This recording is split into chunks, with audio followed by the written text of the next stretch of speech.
Hey, what is going on, guys? It's DK back at you with another video here. Today on the 4-game NBA main slate here on Thursday. A couple things before I get into the video. We're now over 2,000 subscribers now. Thank you, guys. Seriously, for all the support. I think I'm gonna make a separate video here, but seriously, the YouTube comments, the live streams, the on Twitter. I read everything, so I really appreciate all the support. Also, if you're new to the channel, I'm doing a weekly giveaway where all you have to do is do a like and a comment in the video. It's one entry in the giveaway. Max one comment though per video. It starts with my Monday Night Showdown video that I had up at the beginning of the week. We'll go throughout the week and we'll end up my Monday Night Showdown video at the end of the week. And however many videos I've uploaded for the week, you can enter the giveaway that many times. So say I have 10 videos uploaded for the week, you can enter the giveaway 10 times. And the winner receives $20 PayPal for myself. With that out of the way, let's jump into the video. So first, let's look back for Wednesday night. Once again, it's Otto Porter was a guy that I talked about really liking. He had 30 fantasy points almost at halftime. Got injured, not returning. It's just how it's been going for me really the last few weeks. I don't know what else to say really. Culver, value play, right, with no Shabazz, plugged him in. I ended up leaving $1,500 on the table for this lineup because I had Napier in here originally. I had to switch it up, and there's no one, like, I wanted to keep Cat in there. I wanted to keep Lou, so I just ate the salary, left $1,500 on the table. Aaron Holiday, value guy, really liked. Sabonis, loved him, right, at low ownership, 50 fantasy points. He was huge. Markieff Morris, another value guy I talked about. The risk was there, but I loved his upside. And then Trae Young. I mean, I knew it was a back-to-back. I knew it was a risk, but 11 fantasy points for him, really? Like, he's gonna bust that bad. It's the auto injury in this. It's just like, man, like, can I catch a break ever? Like, God, Trae Young. I really thought his floor would be like 30, 35. He's gonna put up 11 unless he has like an enormous fourth quarter. He is in right now, but. Whew. And then obviously Lou Williams, right? But man, the Otto Porter at 3% getting injured and only playing the first half when he had 30 fantasy points. He could have had 50 or 60 on his pace. So super frustrating, and obviously the Trae Young bust too. So we'll see how it goes. But yeah, man, it's just the luck has not been on my side last few weeks here for sure. But don't want to be too down. Let's see if we can. Hopefully get some good luck and, get into the cash here for Thursday. Hopefully. No injuries, please, and no surprise busts. That would be great. But yeah, let's look at center. First, let's look at the over-unders and spreads here. So Boston and Charlotte sitting at 218.5 with Boston favored by 6.5. OKC, San Antonio, 215 with the Spurs favored by 4.5. Heat, Suns at 218. With the Suns favored by 1.5. Trailblazers, Clippers at 225.5 with the Clippers favored by 5. Again, center, Bam and Adebayo here at 7K. I actually like them a good amount here. The other Heat plays are a little bit tricky because everyone's healthy. They kind of got a pretty deep rotation now, but I do like Bam. The game blew out last game, so only played 25 minutes. Phoenix runs bigger. They got Baines, Kaminsky, Saric, so I think Bam still should get some solid minutes. I think low to mid 30s in a close game. So the price is dropping enough where I do like Bam a good amount here. Aldridge is definitely viable as well. I swear, he had like 33 fantasy points going into the fourth quarter and didn't record anything in the fourth quarter. Didn't record a stat, surprisingly. But again, the price tag makes him play here at 6.9K. He hasn't looked like himself this season, but I do like the price tag in him a good amount. And then I really like Whiteside as well here at 6.4K. The price is way too cheap right now. He's not going to play huge minutes, 25 or so, maybe a little bit more. But, like I said, I really like the price tag on him. He's one of my favorite plays, him and Bam. I definitely like the two-center approach as of right now for this 4-game slate.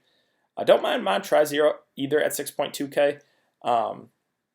With Kawhi back, that's definitely a hit to his usage, but he's still playable at 6.2K for sure. He still has some upside. A guy like Aaron Baines at 5.8K is just, I think he's viable. He's played really well last 3 games, 59, which I don't think we're going to expect that again, 32 and 38. So I think he's viable. I just would prefer Whiteside for sure, personally, for a little bit more, and then definitely Bam. So Let's see. Cody Zeller, just the minutes been too inconsistent now with 20 and 17 back-to-back games. I just can't do it right now.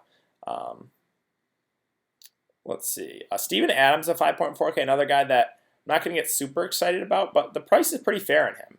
I think he's a pretty safe cash game play. Every once in a while, Steven Adams will have those big, like, 40, 50 fantasy point games. So I think he's a pretty safe play here at 5.4K. Enes Kanter currently listed as questionable. If he'd be good to go and start, then I would like him a decent amount here at 4.8K. So we'll see. Myers Leonard has been surprisingly pretty good here at 4.7K. I don't know if I want to go there, though, on this slate. Zubac's always viable. He's not going to play huge minutes, but 15 to 20. Kaminsky at 4K, I think is okay. I think he's a viable value play. That's really, I think Bismack Biyombo got minutes last time. Yeah, he got 17 minutes. He actually played pretty well. So we'll see. Maybe they switch up the starting lineup. I guess I would consider him if he starts, but if he comes on the bench, I don't think I want to go there. And that's really it. So let's move on to power forward. Kawhi at the top. Evan List is out, but he's just resting for this game. Tonight he'll be good to go for Portland. At 9.6K, I think he's the clear spend up of the slate for sure. Really safe. It's a good matchup here too. No one in Portland will be able to stay with him. So yeah, I really like Kawhi here at 9.6. The Boston guys with Tatum and Hayward, they take a slight hit with Jaylen Brown coming back. He's probable. But I still think these guys are viable in a good matchup. Again, Gordon Hayward had that huge night the other night, 59. Don't think we expect that again, but I still think, again, Tatum and Hayward are both playable. They're not like they're not on smash spots anymore, Jaylen Brown back, but they're still definitely viable. Gallinari is always another guy that I'm not going to get super excited about, but probably going to get you 25 to 30. I think him and Steven Adams seem pretty safe. Let's see. PJ Washington currently listed. Oh, he's good to go. So I think he's okay, but I think I prefer some other Hornets there. Let's see. Other options. What were Hazonia's minutes last game? He still played 26 minutes. I think he's a viable option off the bench, a cheap option. JaMychal Green with Kawhi back. Don't know if I want to go there. James Johnson, what were his minutes? Yeah, he only played 6 minutes. Like I said, Miami, they're pretty deep now with everyone back. I think that's basically it. So let's move on to small forward. Small forward, let's see. DeRozan at 7.5K I still think he's a little bit underpriced, him and LaMarcus Aldridge. I think LMA right now is like a 7.5K player, and DeRozan's maybe an 8K player, so they both seem a little bit underpriced. Definitely in play. I think I would lean towards Aldridge, but you can go DeRozan if you really feel strongly there. Now, Jimmy Butler's interesting here at 7.2K. Again, Miami is pretty deep now with everyone back. That game did blow out, so he only played 29 minutes. I don't think his minutes will matter that much with all those guys being back. I don't think they'll affect his minutes, I should say. So at 7.2K in a close game, I think he plays 35 or so minutes. So I do like the price tag on Jimmy. Jimmy and Bam, I think, would be my favorite Miami plays just because I think their minutes are pretty safe here. Again, Jaylen Brown coming back from that infection. Looks like he's good to go, probable. At 5.7K, he's definitely in play against a Charlotte team that doesn't play a whole lot of defense. Justice Winslow at 5.2K. With everyone back, again, I think it's just Jimmy and Bam for me, really. A guy like Saric, very up and down, but I think he's viable as a cheaper option. I do like his small forward eligibility too, so you could plug in realistically 5 bigs if you wanted to in your lineup. Let's see. Other options. Diallo's actually been playing solid minutes off the bench. Like 20 to 25-ish range. And again, we don't have a whole lot of great value plays as of right now on the slate. So Diallo is definitely a cheap guy I'm considering for sure. Bazemore 3.9K. The minutes have been 25-ish or so. Another cheap guy we can consider. Those secondary Clippers pieces with Kawhi back, I don't really want to go there. I think that's basically it for small forwards. Let's move on to shooting guard. Booker at the top here at 8.4K. It's a slightly tougher matchup against Miami. He's been very up and down.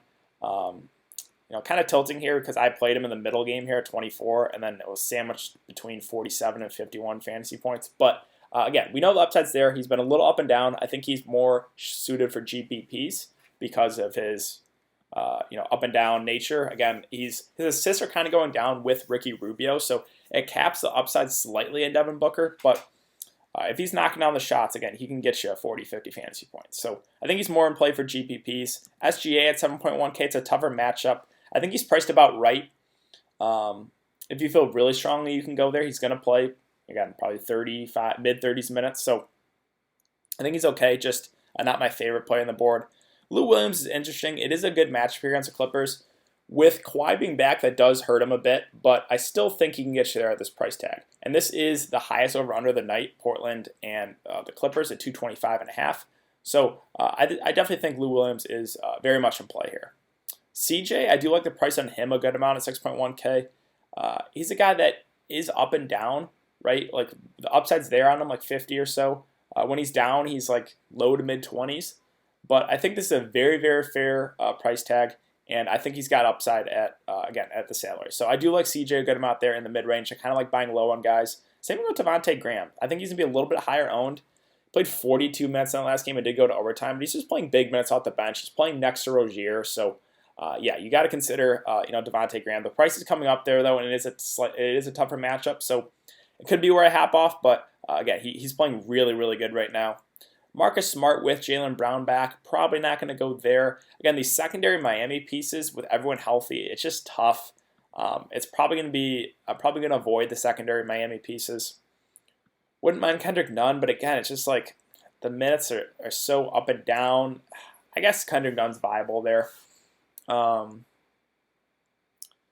Let's see, other options.